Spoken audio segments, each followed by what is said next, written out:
Donc, bonjour à tous et à toutes. Nous allons démarrer ce webinaire qui porte aujourd'hui sur la vaccination des femmes enceintes. C'est le quatrième et le dernier webinaire de l'année, le quatrième de ce cycle qui vous est proposé par le CRES et l'Agence régionale de santé Provence-Alpes-Côte d'Azur. Donc, nous recevons aujourd'hui le professeur Daniel Floret de l'Université Claude Bernard à Lyon. Merci, Monsieur Floret, d'avoir accepté d'intervenir. Comme vous l'aviez déjà fait en mars dernier sur la vaccination HPV, à l'occasion d'un webinaire particulièrement d'actualité dont on peut retrouver le contenu en replay. Alors aujourd'hui, durant 1 heure, votre intervention va aborder les points suivants. Les enjeux de la vaccination des femmes enceintes, les craintes que cette vaccination peut susciter chez les professionnels de santé et les questions d'acceptabilité qu'elle soulève. Vous allez ensuite passer en revue les vaccins qui sont particulièrement recommandés pendant la grossesse, avec leurs données respectives d'efficacité, de sécurité ou de tolérance. Et puis, vous évoquerez aussi les perspectives de cette vaccination. Je vous laisse la parole et merci par avance. Eh bien, merci. Donc, nous allons effectivement aborder ce problème un peu compliqué de la vaccination des femmes enceintes.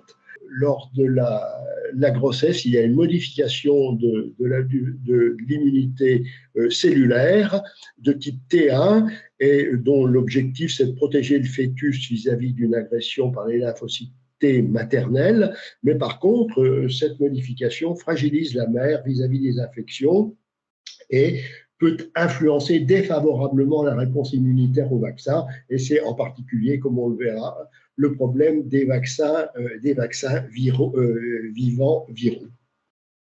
Alors, pourquoi vacciner les femmes enceintes ? La femme enceinte, elle devrait être au moins aussi bien protégée que les autres individus vis-à-vis des maladies à prévention vaccinale. Mais en plus, il y a des avantages additionnels à vacciner la femme enceinte, et notamment pour éviter qu'elle contracte une maladie qui soit susceptible d'être transmise au fœtus par voie transplacentaire.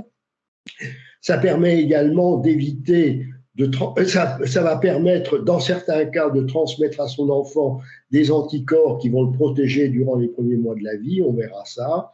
Et puis, ça peut également éviter à la mère de contracter une maladie qu'elle pourrait transmettre à son enfant en post-natal, et c'est ce qu'on appelle la stratégie du cocooning.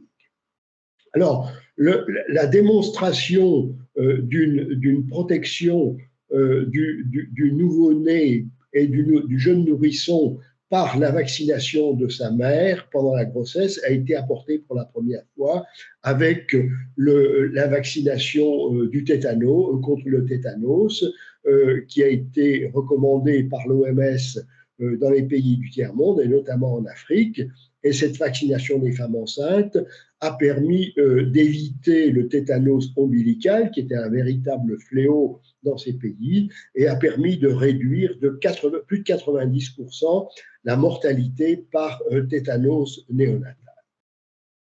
Alors, à l'inverse, quels sont les inconvénients potentiels d'une vaccination pendant la grossesse ? Eh bien, il y a bien sûr la crainte d'effets secondaires qui soient susceptibles d'influencer défavorablement l'issue de la grossesse, en clair, que la vaccination déclenche un avortement. Autre inconvénient potentiel, c'est la crainte qu'un virus vaccinal vivant atténué puisse toucher le fœtus et entraîner un embryo ou une fœtopathie, et ce qui explique donc que les vaccins vivants atténués soient contre-indiqués, encore qu'on reviendra sur ce problème. Enfin, on peut craindre également, en théorie, que le vaccin ne contienne des produits susceptibles d'entraîner des malformations ou des effets toxiques sur le fœtus, mais ceci est a priori investigué en préclinique par les études sur l'animal. Alors, d'abord, il faut souligner le fait que le statut vaccinal devrait être mis à jour pour les femmes qui ont un projet de grossesse, et ceci devrait être fait lors des consultations préconceptionnelles qui sont devenues légales et remboursées si les informations sont exactes.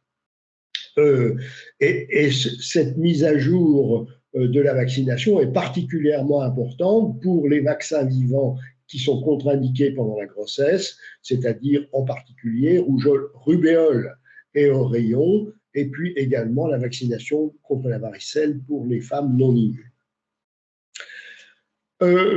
Maintenant, si on arrive au stade de la grossesse, quels vaccins peuvent être administrés à la femme enceinte? Les vaccins vivants atténués sont tous contre-indiqués pendant la grossesse et il est recommandé qu'un délai d'au moins 1 mois soit ménagé entre l'administration d'un vaccin vivant atténué, tel que le ROR et la varicelle, et l'initiation d'une grossesse.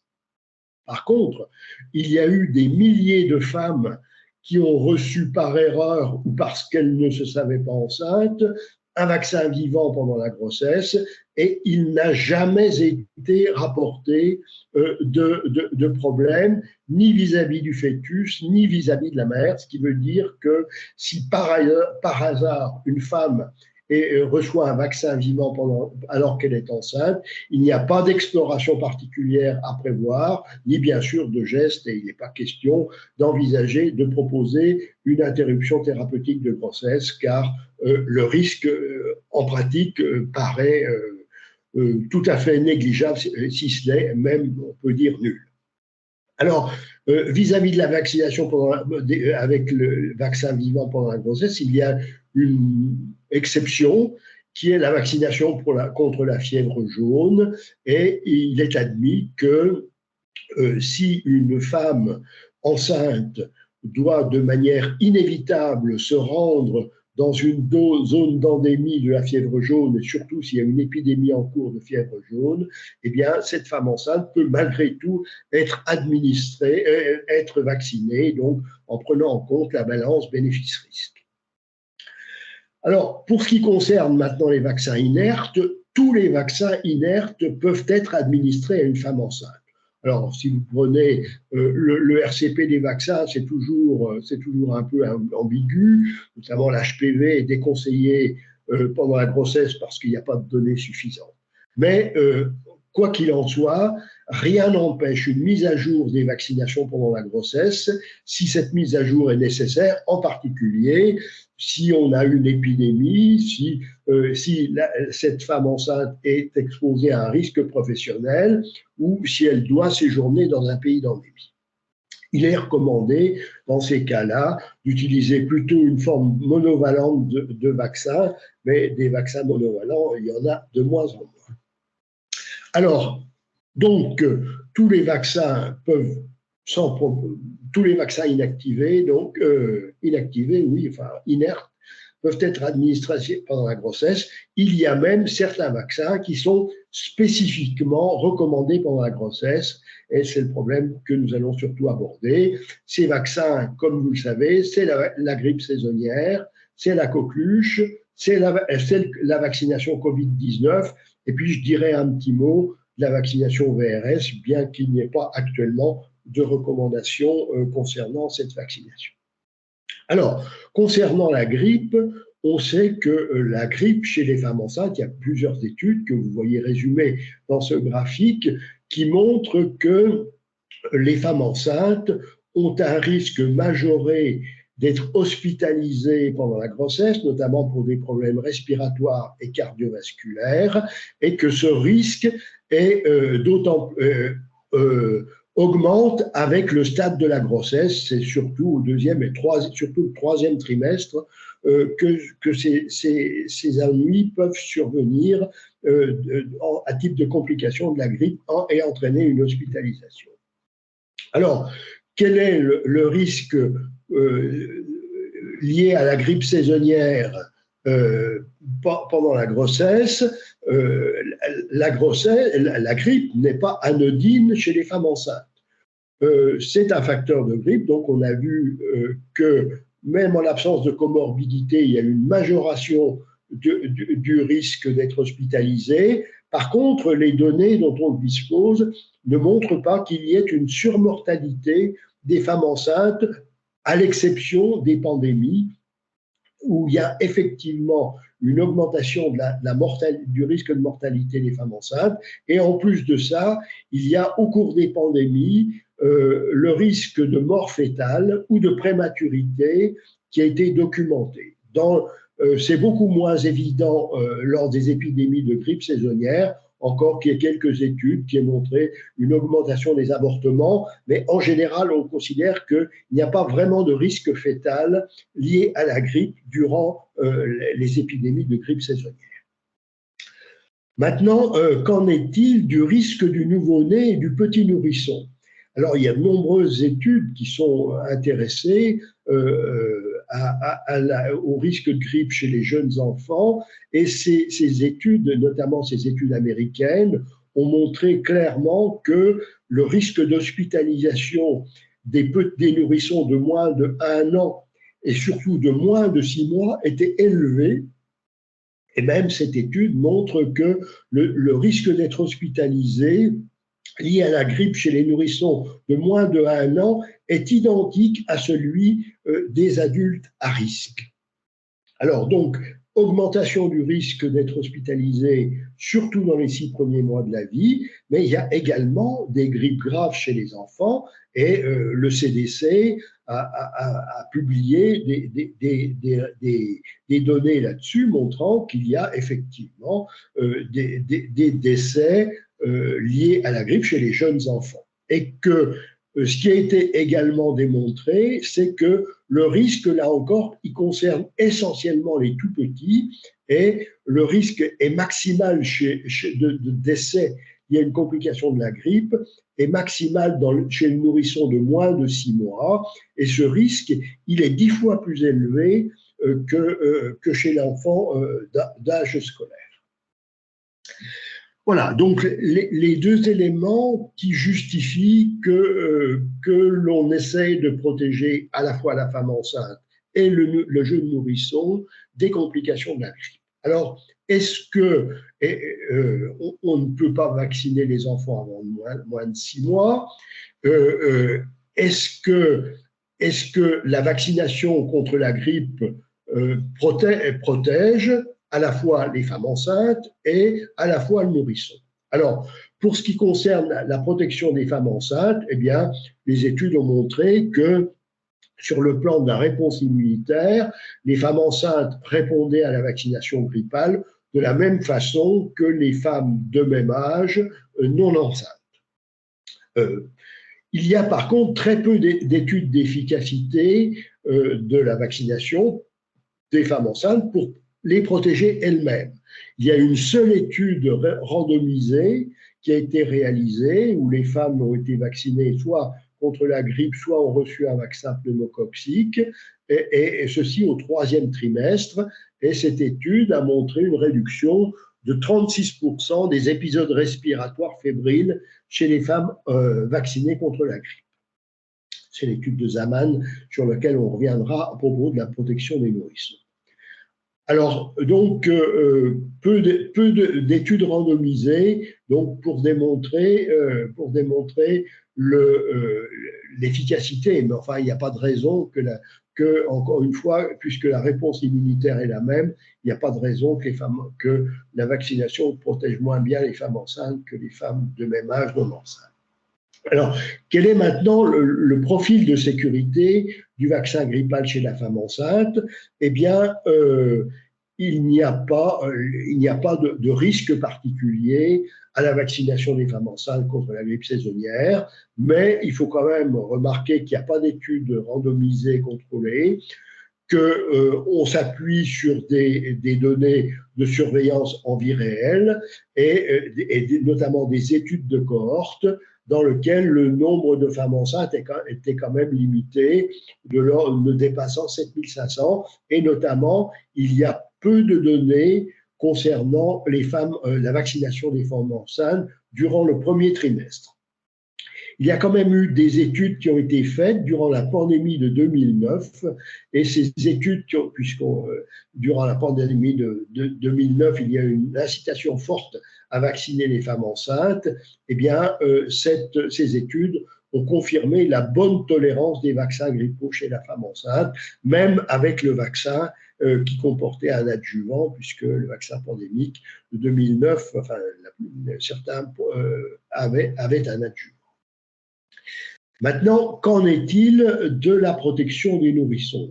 La première étude qui a été réalisée, qui était là encore une étude randomisée, c'est l'étude de Daman au Bangladesh dont je vous ai parlé, où les femmes ont reçu au 3e trimestre soit un vaccin grippal, soit un vaccin pneumococcique, et les enfants ont été suivis pendant jusqu'à 24 semaines, c'est-à-dire pendant 6 mois. Et donc, cette étude a montré que la vaccination des femmes enceintes entraînait une protection des nourrissons contre la grippe confirmée au laboratoire et que cette protection était de l'ordre de 60%. Et puis également, efficacité contre les infections respiratoires fébriles et également contre la nécessité de consultation médicale.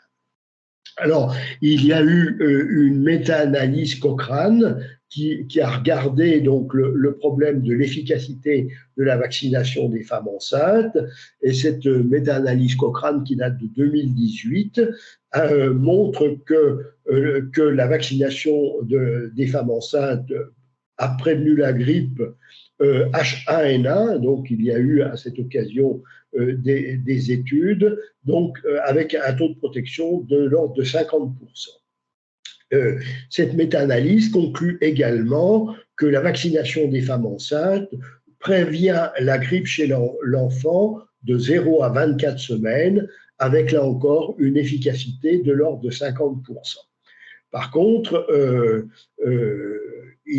d'après la Cochrane, il n'y a pas d'études randomisées contrôlées, ce qui paraît discutable, car l'étude de Zaman dont je vous ai parlé est bien une étude randomisée contrôlée, sauf que le comparateur, ce n'est pas le placebo, c'est le vaccin pneumococcique, mais je ne vois pas bien pourquoi la vaccination contre le pneumocoque pourrait modifier le risque de grippe chez le nouveau-né.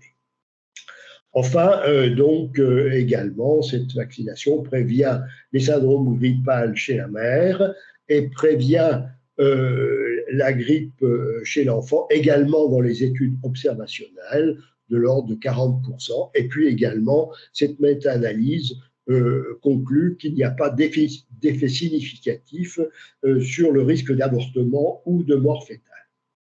Alors, quelles sont les recommandations françaises vis-à-vis de la grippe saisonnière? Depuis 2012, la vaccination des femmes enceintes est recommandée chez les femmes quel que soit le stade de la grossesse, malheureusement avec des couvertures vaccinales qui sont très, très, très basses, puisqu'on dispose d'une enquête du baromètre centré de 2021 qui a été récemment publiée dans le BEH et qui montre que la couverture vaccinale des femmes enceintes entre 2019 et 2021 était de 21%, avec une meilleure couverture chez les femmes à revenus élevés, avec les femmes qui travaillent ou les femmes qui vivent dans les grandes agglomérations. Cette étude a montré également, cette enquête de baromètre centré a montré également que la vaccination n'était proposée par un professionnel de santé que dans 36,9%, par un médecin ou pour une sage-femme. Donc, là encore, les professionnels de santé sont partiellement en cause dans cette faible couverture vaccinale contre la grippe chez les femmes enceintes. La deuxième vaccination recommandée en France durant la grossesse est la vaccination contre la coqueluche. Et ce qui a fait l'objet d'un avis de la Haute Autorité de Santé en avril 2022, laquelle et cette recommandation a été intégrée au calendrier vaccinal. Alors, qu'est-ce qu'on sait de la coqueluche en France? Eh bien, on sait que la coqueluche est une maladie cyclique, avec des pics cycliques tous les 3-4 ans, et actuellement, nous sommes dans un cycle bas, même très bas. Mais lorsqu'on regarde les données de Renacoc, qui est le réseau hospitalier de surveillance de la coqueluche, on voit que la coqueluche affecte essentiellement les nourrissons de moins de 6 mois, que ceux-ci sont contaminés par leur entourage dans la plupart des cas, essentiellement par les parents et en particulier par la mère et beaucoup moins par la fratrie. Et que sur les hospitalisations, eh bien, la plupart ont moins de 3 mois, 20% environ vont en réanimation et il y a entre 1 et 5 décès par an dus à la coqueluche et la plupart de ces décès concernent des enfants de moins de 3 mois et ceci a été confirmé dans des données plus récentes qui concernent 2013 à 2021, encore que depuis qu'il y ait eu depuis une réduction forte de l'incidence de la coqueluche, du fait des mesures anti-Covid, mais qui semblent pour l'instant se poursuivre. Quoi qu'il en soit, il y a quand même donc des décès, 90% chez les nourrissons de moins de 6 mois, et donc ces problèmes surviennent en dépit d'une couverture vaccinale contre la coqueluche chez l'enfant qui est très bonne, puisqu'elle est de l'ordre de 95% à l'âge de 2 ans. Mais la coqueluche reste grave chez le nourrisson de moins de 3 mois, parce qu'il ne peut pas être protégé par sa propre vaccination, puisque la première dose a lieu à 2 mois, et donc alors que ces nourrissons sont le plus souvent contaminés dans le milieu familial.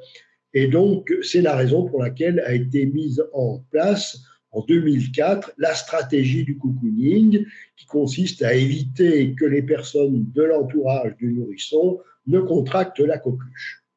Alors, cette stratégie du cocooning, elle concernait les couples ayant un projet parental, elle concernait au cours de la grossesse les enfants de la fratrie, le conjoint et les personnes susceptibles d'être en contact étroit et durable avec le nourrisson au cours de ses 6 premiers mois, notamment ça pouvait être les grands-parents, et puis donc en post-partum immédiat, la mère, si elle n'avait pas été la mère qu'il conviendrait de vacciner avant la sortie de la maternité. Et donc, pour cette stratégie du cocooning, 2 vaccins sont disponibles, le Repevax et le Boostrix Tetra, qui sont un peu différents en matière de contenu d'antigènes, mais qui sont considérés comme équivalents.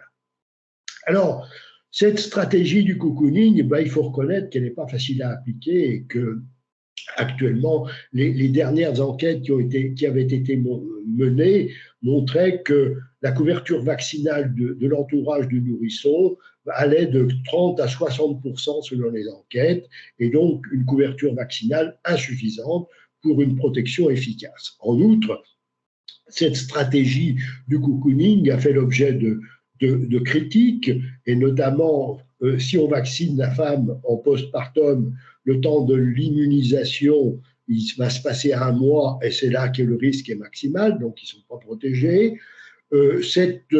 L'efficacité de cette stratégie du cocooning est limitée et concernant l'aspect médico-économique, eh bien, il y a des études qui montrent que c'est co-efficace, d'autres non. En tout cas, ça n'est pas évident.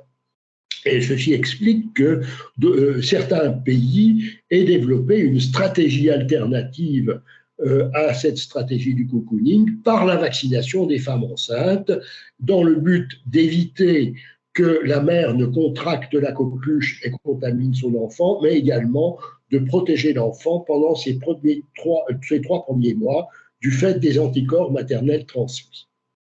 Alors, on sait que des études ont montré que les femmes enceintes répondaient à la vaccination contre la coqueluche de la même manière que les femmes non enceintes du même âge. Et en outre, cette étude de Munoz, qui est une étude un peu ancienne mais fondamentale, a montré que les enfants nés de mères vaccinées pendant la grossesse avaient un taux d'anticorps qui était plus élevé que les enfants dont la mère n'avait pas été vaccinée. Par ailleurs, cette étude a montré que le taux d'anticorps dans le sang du cordon était supérieur au taux d'anticorps dans le sang de la mère, ce qui veut dire qu'il y a un transport actif des anticorps à travers le placenta. Alors, un des soucis de cette vaccination des femmes enceintes est ce qu'on appelle le phénomène de blunting. On sait que la vaccination avec un vaccin vivant atténué peut ne pas fonctionner si la personne qui est réceptive du vaccin a des anticorps qui vont inactiver le virus, mais également, il y a également une interférence possible entre une vaccination lorsque la personne qui reçoit le vaccin a un taux élevé d'anticorps vis-à-vis de la maladie. Et donc, la question qui se posait, et ceci a été démontré pour plusieurs vaccins, notamment l'hépatite B, mais également pour la coqueluche, on s'est posé la question, est-ce que les nourrissons de mères vaccinées, donc qui vont avoir un taux élevé d'anticorps à 2 mois, âge où on va les vacciner, est-ce qu'ils vont répondre à leur propre vaccin ? Alors, il y a eu plusieurs méta-analyses, plusieurs études qui ont été faites à ce sujet, avec une méta-analyse qui a conclu que les nourrissons de mères vaccinées avaient des titres d'anticorps contre la toxine pertussique, la FHA, les PRN, et la pertactine et les fimbriers. Donc, ce titre d'anticorps était significativement diminué chez les nourrissons après leur vaccination, donc chez les nourrissons dont la mère avait été vaccinée pendant la grossesse. Et également, ces études montrent que l'interférence a également lieu avec les anticorps antitoxines diphtériques qui sont significativement diminués par rapport à ceux des enfants dont la mère n'a pas été vaccinée. Quoi qu'il en soit, la signification clinique de ce taux d'anticorps plus bas est élevé, et ce que l'on peut dire, c'est que les pays qui ont un recul avec la vaccination des femmes enceintes n'ont pas observé de problème vis-à-vis de la diphtérie. Et il semblerait en outre que la différence de réponse en anticorps pourrait disparaître à 13 mois, donc après le rappel. Alors, maintenant, qu'en est-il de l'efficacité vaccinale en vie réelle ? Les premiers à avoir démontré cela, ce sont les Anglais, qui ont été les premiers, avec les Américains, à mettre en place une stratégie de la vaccination des femmes enceintes. Et donc, les Anglais ont montré que la vaccination pendant la grossesse protégeait les nourrissons de moins de 3 mois avec un taux de protection de 91% et de 90% chez les enfants de moins de 2 mois. Alors, donc il y a eu de nombreuses autres études qui ont confirmé que l'efficacité vaccinale pour la prévention de la coqueluche chez les nourrissons de 2 à 3 mois allait de 80 à 91%, que ça prévenait également l'hospitalisation des nourrissons de moins de 2 mois, de l'ordre de 60%, et que ça réduisait la mortalité liée à la coqueluche chez les nourrissons de moins de 3 mois, une réduction de 95%. Et il y a eu une méta-analyse qui a été faite de ces études qui montre que donc chez le risque relatif de coqueluche chez les vaccinés versus non vaccinés est de 0,22, ce qui fait donc dans cette méta-analyse une efficacité vaccinale pour la prévention de la coqueluche de 78%. Maintenant, quelle est la tolérance de la vaccination coquelucheuse pendant la grossesse ? Il n'y a pas de différence significative entre les femmes vaccinées pendant la grossesse en postpartum et les femmes non enceintes pour les effets indésirables au point d'injection, les effets indésirables systémiques. Il y a des effets indésirables qui ont été rapportés comme avec tous les vaccins, mais aucun n'a été considéré comme imputable à la vaccination. Et il y a eu, on dispose de données du CDC, de données américaines, qui ont regardé le risque vaccinés, non vaccinés, donc de prématurité, donc il n'y a pas d'augmentation du risque, ni de prématurité, ni de dysmaturité, ni d'hypertension artérielle gravidique chez la mère. Le seul risque un peu significatif, à la limite, c'est un risque de chorioamniotite, mais encore une fois, un risque très, très faible.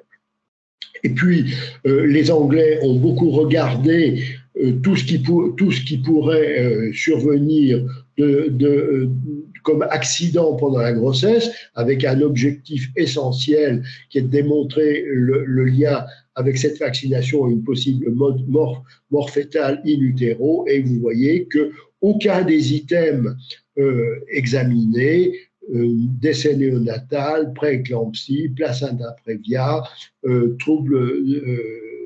déficit de croissance, nécessité de césarienne, prématurité, hémorragie du postpartum. Donc, aucun de ces effets n'est significatif. Il n'y a aucune différence significative entre les femmes enceintes vaccinées et les femmes enceintes non vaccinées. Alors, donc, un grand nombre de pays ont donc introduit cette vaccination pendant la grossesse avec des schémas vaccinaux, avec des durées, des périodes très différentes d'un pays à l'autre en matière de stade de grossesse.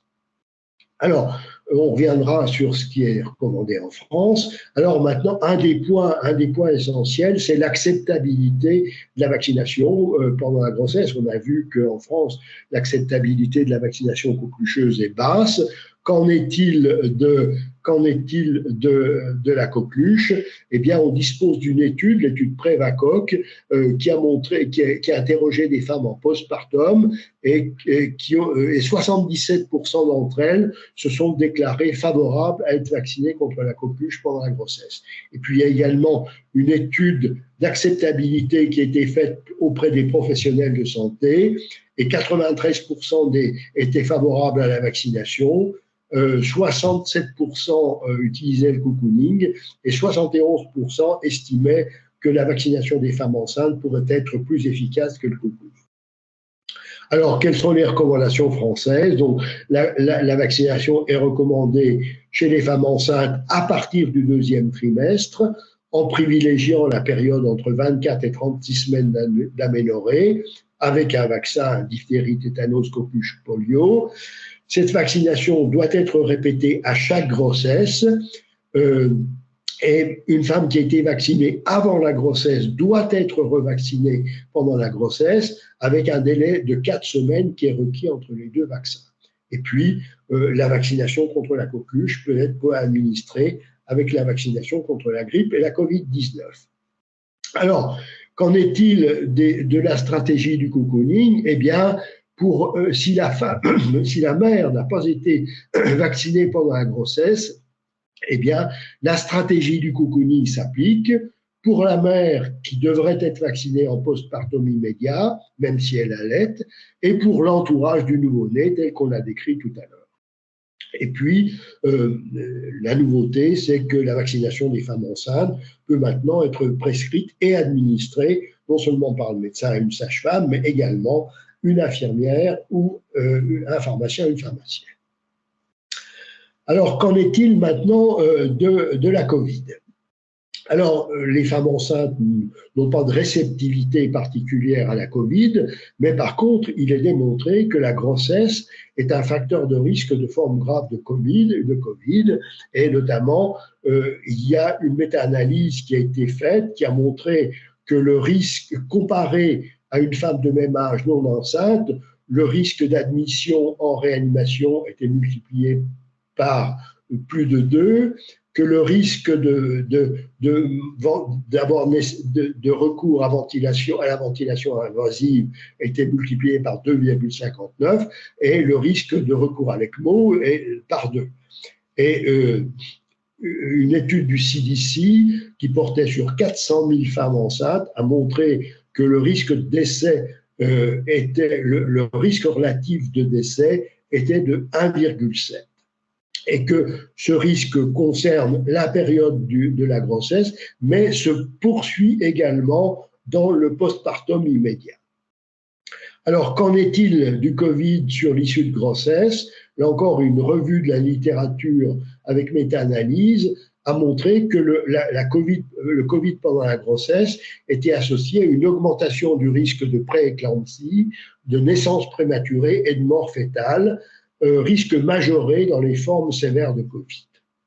Alors, par contre, la transmission transplacentaire du SARS-CoV-2 est possible mais rare, ce qui s'explique par le fait que la virémie est faible au cours du SARS, de la Covid, et qu'en fait ce risque de transmission transplacentaire est bien inférieur au risque de contamination postnatale par la mère, par l'allaitement ou par l'entourage à la maternité. Alors, qu'en est-il de la vaccination Covid pendant la grossesse? Comme toujours, les essais cliniques de développement des vaccins Covid ont exclu les femmes enceintes, ce qui explique que le RCP, les premiers libellés d'AMM, étaient très en retrait et ne recommandaient pas la vaccination des femmes enceintes, tout en signalant qu'il n'y avait pas d'effet délétère dans les essais précliniques chez l'animal. Et puis, il y a eu la pression de l'épidémiologie, démontrant le risque réel chez les femmes enceintes, risque avéré de maladie, et les sociétés savantes et les autorités de santé ont finalement recommandé la vaccination des femmes enceintes, alors que ce n'était pas dans l'AMM, et ce qui a permis d'avoir des données d'efficacité et surtout de tolérance, et donc l'évolution des AMM. Et actuellement, l'AMM des vaccins ARN messagers stipule que le vaccin peut être utilisé durant la grossesse, en soulignant qu'il y a quand même peu de données sur la vaccination au premier trimestre. Alors, qu'en est-il de l'efficacité? La réponse immune, là encore, chez les femmes enceintes, elle est identique à celle des femmes de même âge non enceintes. Ce qui a été démontré, c'est que la protection n'était vraiment acquise qu'après la deuxième dose, à l'époque initiale où on faisait un schéma vaccinal à 2 doses. Le taux d'anticorps obtenu après vaccination durant la grossesse est significativement plus élevé que celui obtenu lors d'une infection naturelle durant la grossesse, mais par contre, peu d'études sur l'efficacité en vie réelle, avec quand même une étude de cohorte rétrospective en Israël qui montrait un risque relatif d'être infecté chez les femmes vaccinées de 0,22, ce qui faisait donc une efficacité de l'ordre de 78%. Et il y a eu également une étude d'efficacité après 2 doses qui a regardé l'efficacité vis-à-vis du virus original, mais également des variants alpha, qui montrait donc une excellente efficacité vis-à-vis de toute infection documentée, vis-à-vis des infections symptomatiques et contre l'hospitalisation. Alors, qu'en est-il de la protection du nourrisson maintenant? Il n'y a pas de données en vie réelle. On sait qu'il y a des anticorps dans du cordon des nouveau-nés qui ont été vaccinés. Il y a également des anticorps dans le lait maternel. Et le taux d'anticorps chez le nouveau-né augmente avec le délai entre la vaccination et l'accouchement. Et une vaccination à moins de 4 semaines avant la naissance n'est probablement pas efficace. Et par contre, 4 semaines après la vaccination maternelle, des IgG sont détectés dans le cordon de 44% des enfants nés de mères ayant reçu une dose et de 99% des enfants nés de femmes ayant reçu 2 doses. Qu'en est-il de la sécurité?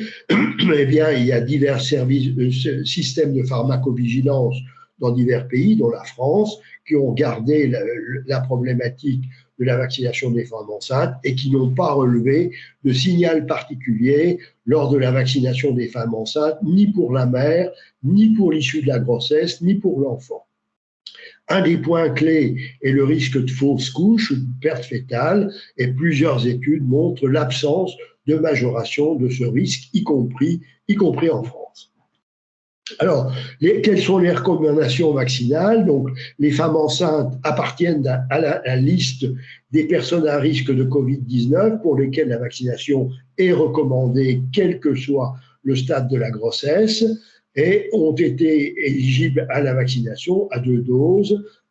Donc les femmes enceintes ont été éligibles avec les vaccins ARN messagers. En France, Spikevax uniquement au-delà de 30 ans et également éligibles aux différents rappels. Vous savez que dans la nouvelle campagne de vaccination avec les vaccins adaptés au variant XBB 1.5, eh bien, on a abandonné la primo-vaccination, donc c'est une seule dose pour tout le monde. Donc il y a sûrement des femmes enceintes qui n'ont pas été vaccinées antérieurement contre la Covid. Donc même pour ces femmes enceintes qui n'ont jamais été vaccinées, c'est une seule dose parce que on estime que tout le monde a été confronté, depuis le début de l'épidémie, a été confronté avec le virus et donc avec une immunité de base. Et le délai, on recommande un délai de 6 mois par rapport à la dernière dose de l'infection. Et ce vaccin peut être co-administré avec le vaccin grippe. Alors, quelques mots rapides concernant le VRS. Je ne vais pas détailler, mais vous savez tous que le VRS est un problème majeur de santé publique concernant les nourrissons de moins de 6 mois et de moins de 1 an. C'est la première cause d'hospitalisation des moins de 1 an, essentiellement des moins de 6 mois. Également, on admet qu'il y a à peu près 1500 séjours en réanimation pédiatrique durant la saison VRS, donc sur une courte période. La létalité est faible, mais il y a quand même une vingtaine de morts par an. Et donc, l'épidémie annuelle de VRS a un impact significatif sur la médecine de ville et également entraîne une désorganisation des services de pédiatrie et de réanimation pédiatrique, des transferts inter-hôpitaux, etc. Donc, c'est très compliqué. Il existe maintenant un nouveau vaccin, qui est le vaccin Abrysvo, qui est un vaccin protéique recombinant qui contient les antigènes de la protéine F stabilisé dans sa structure de préfusion et qui correspond au sous-groupe de VRS A et B, puisqu'il y a deux sous-groupes de VRS. Et ce vaccin, il a obtenu une AMM européenne tout récemment pour la protection passive contre les infections à VRS des voies aériennes inférieures des enfants de la naissance à 6 mois par la vaccination de la mère pendant la grossesse, mais également ce vaccin a obtenu une AMM pour la protection des personnes âgées. Le schéma vaccinal pour les femmes enceintes, c'est une seule dose administrée entre 24 et 36 semaines. Il n'y a pas eu d'étude avant 24 semaines. Et ce vaccin peut être co-administré avec les vaccins grippaux. Par contre, il est recommandé, c'est écrit dans l'AMM, qu'un délai de 2 semaines doit être ménagé entre ce vaccin et le vaccin contenant la valence coquelucheuse, car il y a une moindre réponse sur les anticorps coquelucheux. Alors donc actuellement, il n'y a pas de recommandation française, mais quelques mots pour l'évaluation de ce vaccin. Donc il y a une étude randomisée de phase 3, tout à fait correcte sur le plan méthodologique, qui a démontré, donc qui a concerné les femmes entre 24 et 36 mois, et donc qui a regardé donc le risque chez les enfants à la naissance. Ils ont été suivis pendant 6 mois, et ces enfants, ils avaient en moyenne 39 semaines à la naissance de gestation, avec un écart qui partait de 27 semaines, mais il y a très peu de grands prématurés dans cette étude. Eh bien, cette étude a montré que ce vaccin, dans les 6 mois qui suivaient la vaccination, avait une efficacité de 57% pour la protection des formes sévères de VRS chez les femmes vaccinées entre 24 et 30 semaines, mais de 78% si elles étaient vaccinées en 30 et 36 semaines. Et pour la prévention des infections à VRS documentées, toute infection à VRS, 30% non significatif pour les femmes vaccinées entre 24 et 30 semaines et 62% pour les femmes vaccinées entre 30 et 36 semaines. Le profil de tolérance est satisfaisant. Il y a, comme tous les vaccins, entraîne des problèmes locaux, des céphalées, des myalgies, mais pas de signal de pharmacovigilance inquiétant, sauf que une tendance à l'augmentation de naissances prématurées et des enfants de petit poids de naissance. C'est pas significatif dans l'étude de ce vaccin, du vaccin à Briscoe, mais une autre firme avait développé ce vaccin et arrêté son développement du fait de ces problèmes de naissance prématurée. Donc ça, c'est quelque chose qui devrait être surveillé de près dans l'utilisation en vie réelle. Donc il n'y a pas de recommandation actuellement en France, mais il serait assez surprenant que ce vaccin, donc il y a une AMM, ne soit pas inscrit au calendrier vaccinal et que le point clé va être de situer la place de la vaccination des femmes enceintes par rapport à l'utilisation de l'anticorps monoclonal Beyfortus, qui est actuellement utilisé chez le nourrisson et le nouveau-né dans la campagne actuelle de prévention des infections AVRS. Alors, quelques mots pour la vaccination après l'accouchement. Il faut rattraper ce qui aurait dû être fait avant. Ça concerne notamment la rubéole. Et une femme qui a été dépistée négative pendant la grossesse devrait être vaccinée avant la sortie de la maternité. La coqueluche, on l'a vu, c'est la stratégie du cocooning. Et ça concerne également la varicelle pour les femmes qui n'ont pas d'antécédents cliniques de varicelle ou dont l'histoire est douteuse ou dans les suites d'une première grossesse. Également la grippe, les femmes non vaccinées qui accouchent durant la période de circulation virale et dont l'enfant présente des facteurs de risque devraient être vaccinées à la maternité. Et les facteurs de risque, c'est essentiellement la prématurité et les bronchodysplasies. L'allaitement n'est pas une contre-indication à la vaccination, sauf pour la fièvre jaune où il faut attendre 6 mois il faut attendre 6 mois pour pouvoir allaiter en raison du risque d'encéphalite. Donc, pour conclure, la vaccination des femmes enceintes est restée longtemps un tabou renforcé par le fait que les femmes enceintes étaient exclues systématiquement des essais cliniques sur les vaccins et donc il n'y avait pas de données disponibles. Cependant, au fil des années, la liste des vaccinations recommandées pendant la grossesse s'est allongée, boostée par la possibilité de protéger le nouveau-né, le nourrisson, contre des maladies graves à un âge où il ne peut pas être lui-même immunisé, ainsi que par l'absence de signal de pharmacovigilance. L'acceptabilité, malgré tout, reste un problème, aussi bien dans le public que pour les professionnels de santé, ce qui fait que les couvertures vaccinales optimales sont difficiles à atteindre. Je vous remercie de votre attention. Il vaut mieux vacciner pendant la grossesse. On sait que si on vaccine pendant la grossesse, on aura des taux d'anticorps transmis de la mère à l'enfant qui seront plus élevés. Donc il vaut mieux vacciner pendant la grossesse.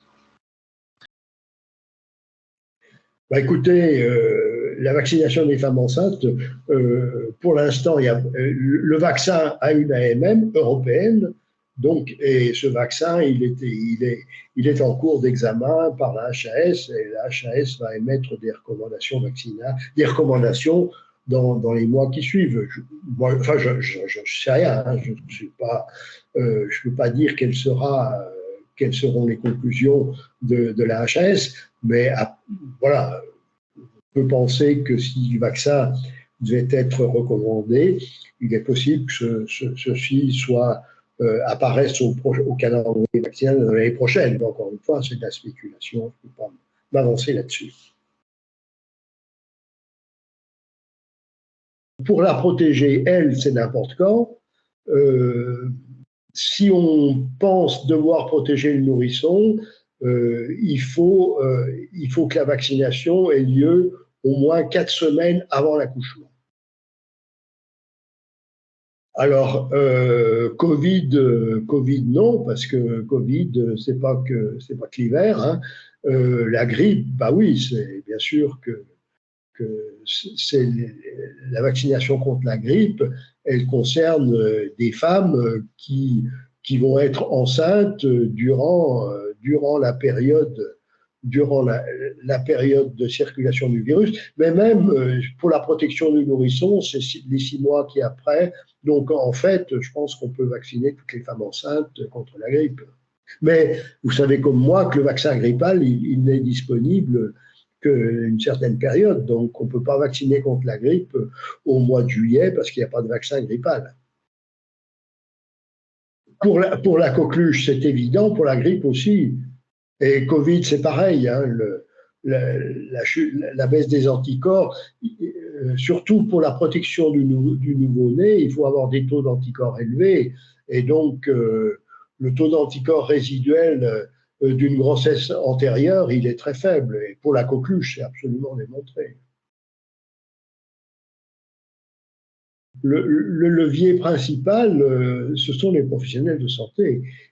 Parce que, encore une fois, vous avez vu l'enquête sur la grippe. La grande majorité des femmes enceintes n'ont pas de recommandation d'être vaccinées contre la grippe par leurs professionnels de santé. Donc, je pense que le levier, c'est que les professionnels de santé soient convaincus du bien fondé de la vaccination pendant la grossesse, du fait que c'est efficace et du fait que ça ne pose pas de problème de tolérance. Alors, c'est clair que l'extension des compétences vaccinales à d'autres professionnels que les médecins est un élément qui est susceptible d'améliorer les choses. Mais là encore, il faudra que les infirmières et les pharmaciens soient également convaincus et acceptent d'être les promoteurs de cette vaccination.